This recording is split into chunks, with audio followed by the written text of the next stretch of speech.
Next Muralikrishna గారిని ఆశీర్వాదం కావాల్సిందిగా కోరుతున్నాం.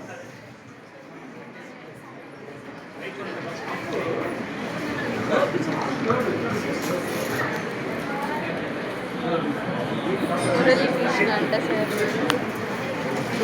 సార్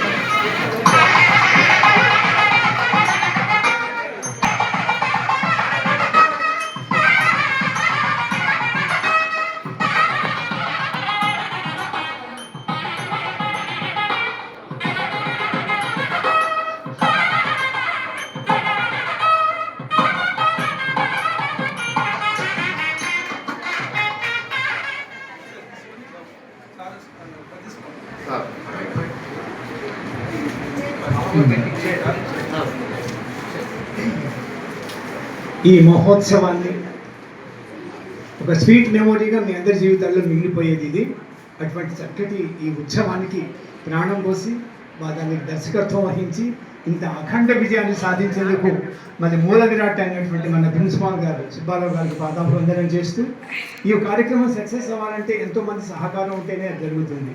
మరి మనం సాటి లేని మేటి మరి లెక్చరర్స్ అంతా కూడా, స్టాఫ్ కూడాను, అలాగే మేము ఉన్నాం అన్నిటికీ అంటూ ఒక ఫ్యామిలీ మెంబర్స్ లాగా ఈ కాలేజ్ స్టూడెంట్స్ అంతా, టీచర్ ట్రైనీస్ అంతా కూడా ఎంతో హార్ట్ఫుల్గా ఇన్వాల్వ్ అయి చేయడం చాలా ముదావహం, చాలా చాలా ఆనందంగా ఉంది. అలాగే ఈ కార్యక్రమం సక్సెస్ అవ్వడానికి చిన్నారులు మీరంతా రాబట్టే ఇంత ఆనందం, సంతోషం, శోభాయమానంగా ఉంది. మిమ్మల్ని తీసుకొచ్చిన టీచర్స్ని, అలాగే మీకు కోఆపరేట్ చేసిన తల్లిదండ్రులకి పాదాభివందనం చేస్తున్నాం. ఇలాగే ఈ వచ్చినటువంటి గైడ్ టీచర్స్ ఇంకా మీ అనేక రంగాల్లో అనేక విధాలుగా ఇలాగే పిల్లల్ని ప్రోత్సహించి ఆల్రౌండర్స్గా తయారు చేస్తే జీవితంలో ఉన్నత స్థాయికి ఎదుగుతారు. ఎప్పుడు మిమ్మల్నే తెలుసుకుంటారు, మీరే వాళ్ళ దైవం అవుతారు. గురుదేవోభవానికి మీకు చక్కని స్థానం వస్తుంది. కాబట్టి ఇలాగే కంటిన్యూ చేయాల్సిందిగా మిమ్మల్ని గుర్తు చేస్తారు. నా తరఫున ఒక విన్నపం నిర్మించుకుంటూ ఉన్నాను అనమాట. అలాగే మరి ఈ కాంపిటీషన్లో సార్ చెప్పినట్టు కూడా నువ్వు పార్టిసిపేట్ చేయడమే గొప్ప. ఇక్కడ దాకా వచ్చి ఇంతమంది ముందు స్టేజ్ మీద నుంచొని హావభావాలతో రెట్టి కట్టడం అంటే చాలా పెద్ద వాళ్ళు, పెద్ద చదువుకున్న వాళ్ళ కూడా కాదు, కలెక్టర్ మినిస్టర్ వాళ్ళు కూడా కాదు. కానీ మీరు చక్కగా వచ్చి చేశారంటే అదే పెద్ద అవార్డు మీకు. దాని నుంచి ఇంకోటి ఏమీ లేదు. అయితే మరి మన పై రూల్స్ ప్రకారం ఒకళ్ళని సెలెక్ట్ చేయాలి కాబట్టి, అయితే ఒకళ్ళే కాదు 5గురిని సెలెక్ట్ చేస్తున్నాం ఈసారి. ప్రతి సంవత్సరం 3 ఫస్ట్, సెకండ్, థర్డ్ వచ్చేవారు. ఈసారి 5వ స్థానం వరకు కూడా చక్కగా సెలెక్ట్ చేయడం కాబట్టి మీ అదృష్టాన్ని తొలిసారిగా. అయితే మొదటి స్థానం వారి స్టేట్కి వెళ్ళినా మీరు వెళ్ళినట్టే. నాకు సంబంధించి డ్యాన్స్లో, ఫోక్ డ్యాన్స్, క్లాసికల్ డ్యాన్స్లో పెద్ద తేడాలేమి ఎక్కువ మంది ఎవరికి ఏం లేవు. 1 మార్కు, 2 మార్కు, 3 మార్కులు తేడాలు తప్పితే అంత పోటాపోటీగా బ్రహ్మాండంగా చేశారు. చాలా సంతోషం. మీ అందరికీ పేరున ధన్యవాదాలు చెప్తూ ఆ మహాసరస్వతి నటరాజ స్వామి కటాక్షం, జగద్గురు కటాక్షం సర్వవేళలా మీకు ఉంటుందని ఆశీర్వదిస్తూ, మీరు తప్పనిసరిగా ఆల్రౌండర్స్గా డెవలప్ అవ్వాలి. చక్కగా పెద్దల్ని గౌరవిస్తూ, దేశభక్తితో, మరి డిసిప్లిన్ ఉంటూ, పంచువాలిటీ మెయింటైన్ చేస్తుంటే ఉన్నత స్థాయికి వెళ్తారు. మరొకసారి తెలియజేస్తున్నాను. అలాగే మరి స్టేట్ లెవెల్కి సెలెక్ట్ అయ్యే వాళ్ళు ఫస్ట్ ఉంటారు కదా, ఫోక్ డ్యాన్స్లోను, క్లాసికల్ డ్యాన్స్లోను.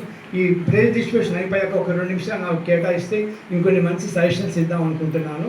అలాగే కొంచెం యాక్టింగ్ అనుభవం ఉంది కాబట్టి, సీరియల్స్, సినిమాలో చేసిన అనుభవం, యాక్టింగ్ వాళ్ళని చూడకపోయినా మన జడ్జెస్ చూశారు, వాళ్ళు చెప్పే ఉంటారు. అయినా నాకున్న దురద ప్రకారం వాళ్ళతో కూడా కొన్ని మంచి అడ్వైజెస్ ఇద్దాం అనుకుంటున్నాను. యాక్టింగ్లో వచ్చినటువంటి ఫస్ట్ వాళ్ళకి కూడా వస్తే కొన్ని ఎలా అక్కడ స్టేట్ లెవెల్ ఎలా చేస్తే బాగుంటుందో చెప్దామని ఉద్దేశం, మీరు అవకాశం ఇస్తే. అలాగే మరి నేను రిటైర్ అయిపోయి 6 ఏళ్ళు అయింది. చీరాల గర్ల్స్ స్కూల్లో పనిచేసి బయాలజీ టీచర్గా నేను రిటైర్ అయ్యాను.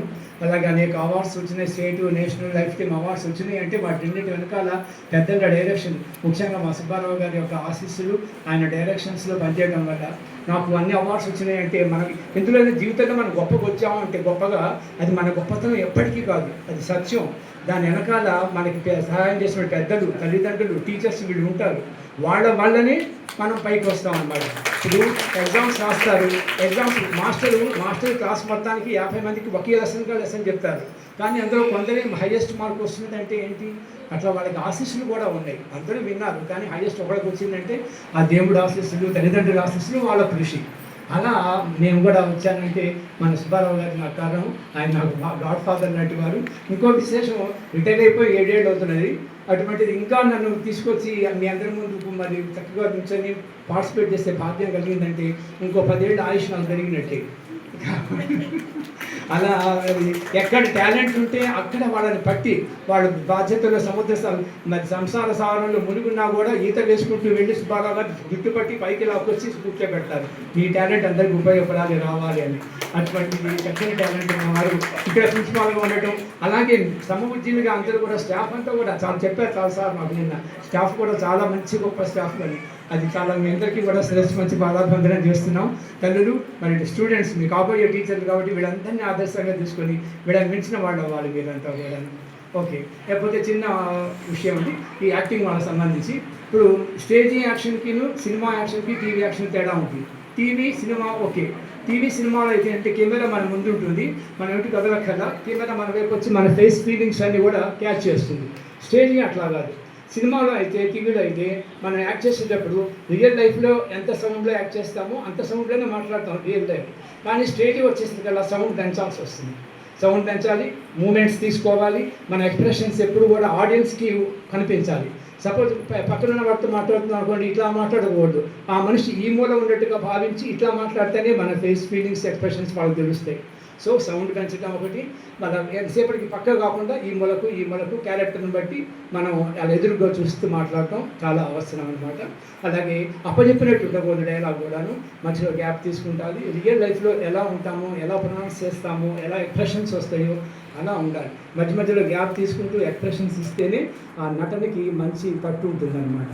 ఓకే, ఒక చిన్న డైలాగ్ ఒకటే కానీ డిఫరెంట్ ఫీలింగ్స్ ఎలా చెప్పాలో ఒకసారి సరదాగా మీరు పర్మిషన్ ఇస్తే చెప్తాను. Okay sir. మా పిల్లలు చెప్పాలి పర్మిషన్. Okay sir.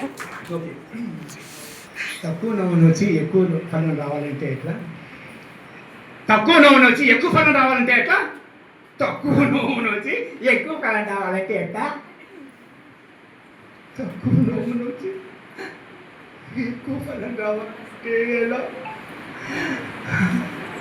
తక్కువ నవ్వును వచ్చి ఎక్కువ ఫలం రావాలంటే ఎలా? తక్కువ నవ్వును వచ్చి ఎక్కువ ఫలం రావాలంటే ఎట్లా వస్తుంది? తక్కువ నవ్వును వచ్చి ఎక్కువ ఫలం రావాలంటే ఎలా? అలా. Thank you for the given opportunity sir.